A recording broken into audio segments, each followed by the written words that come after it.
เอากับสบายดีทักทายบอกว่าพี่น้องฟังไทยหรือฟังลาวเนาะนี่มาพบพอกับเบาเผือกเคียนทางเนาะ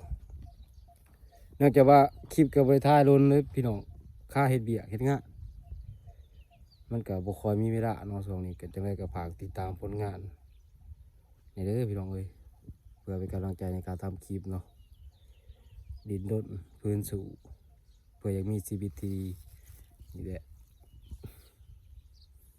นี่พี่น้องเลยค่าเฮ็ดเบียกนี่ขอดมันนี่กะยังบ่ทันเดี่ยวอยู่เนาะนี่แหละที่เหตุผลที่เบาเปลือกบ่ได้คอยมีเวลาถ่ายคลิปเนาะมันจะว่ามันก็ยากแน่เพราะว่าทั้งเบาเปลือกก็เฮ็ดทั้งสองเคี้ยวแน่สองลำแน่เนาะมันก็หลายๆอย่างพี่น้องเอ้ยแต่ได้ก็ผู้ใดแล้วเวียกแล้วงานผู้ใดสิเฮ็ดผลงานลงไปดีๆเนาะแต่ว่าช่วงนี้ก็ยังบ่ทันได้มีเวลาอยู่ยังบ่ทันได้จริงจังยังบ่จะได้กระฝากติดตามผลงานของเบาเผือกนี่เด้อนี่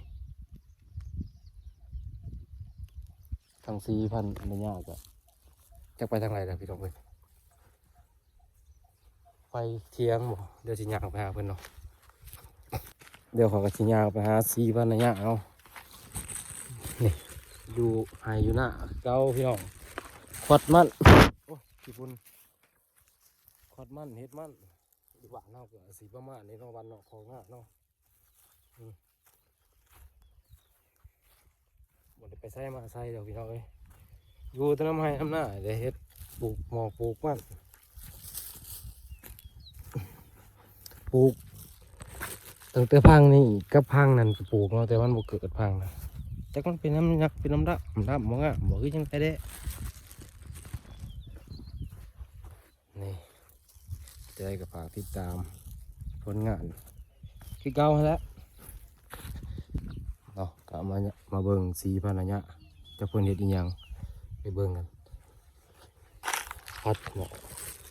นี่ก็เป็นเถียงนาเนาะบอนอยู่บอนเสาบอนผักนี่4,000นะยะ4,000นะเมีย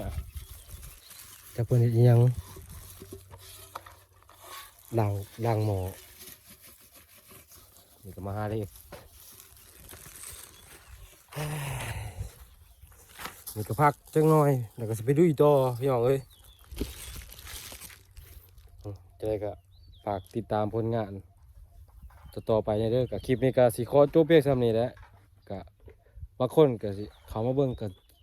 สิบ่เข้าใจทั้งเนื้อหาเนาะว่าแบบว่าเฮาถ่ายอีหยังอะนะก็ยังบ่ทันได้ฮู้อยู่ว่าสิเฮ็ดคลิปไปแบบวิธีใดนะก็ยังพยายามเฮ็ดอยู่เนาะเอาคลิปนี้ก็สิขอจบเพียงเท่านี้เด้อ